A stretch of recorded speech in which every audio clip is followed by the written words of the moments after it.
that simple. I've got a kind of technical extension of that question. So, at the beginning of this, you've got the race car that's stuck in the drain and on the curb, and technology has advanced so far from where you all started. And now we've seen Lion King, and we know what is possible in a computer in a room. How have you guys kind of carried it forward, advanced it with technology, but made decisions of like, that's too real? Yeah, that's the first problem we had that on was Nemo.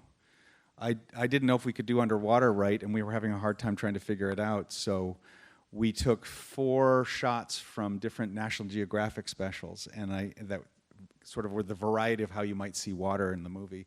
And I said, try to match these shots, shot for shot.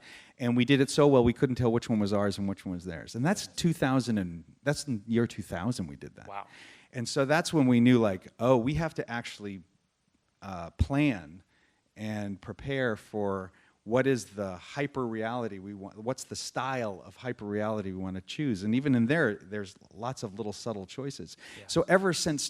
So basically for the last 20 years, we make a conscious choice of how photoreal to go or not based on each show, just the way a costume designer or a production designer might make a specific design choice. So I went as close as I could to reality with WALL-E consciously, but with something like Nemo and Dory, I'm like, they're fish with eyes. If I go too real, it's going to look really creepy and weird.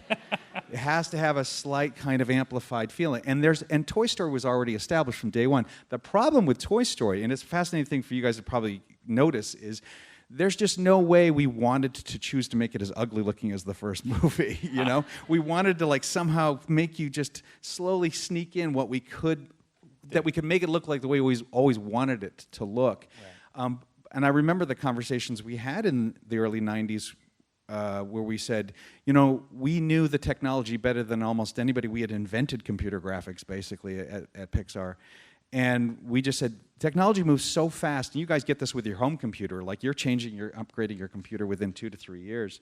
We knew that like this will be the ugliest movie we ever make. No matter what we do, it's going to look so bad. It's going to look like an 8-bit video game, like no matter what we do. So let's put all our eggs in the storytelling basket. And I think that in a weird way is also how we're getting away with changing the look of the Toy Story movies as they go, is you're just, as long as you really believe it, these are the characters because of how they behave and how engaged you are, you're okay with kind of shining it all up. Yeah. It's amazing how well, I just watched the first Toy Story again with my son, who's 9, 2 weeks ago, just in preparation for this. And I mean, it looks horrible, doesn't it? No, it holds up beautifully.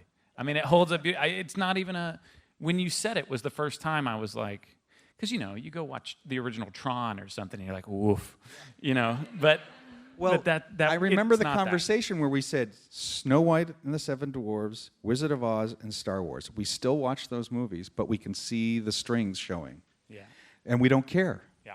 So that's what really opened our eyes to where we should put our emphasis. It's fascinating.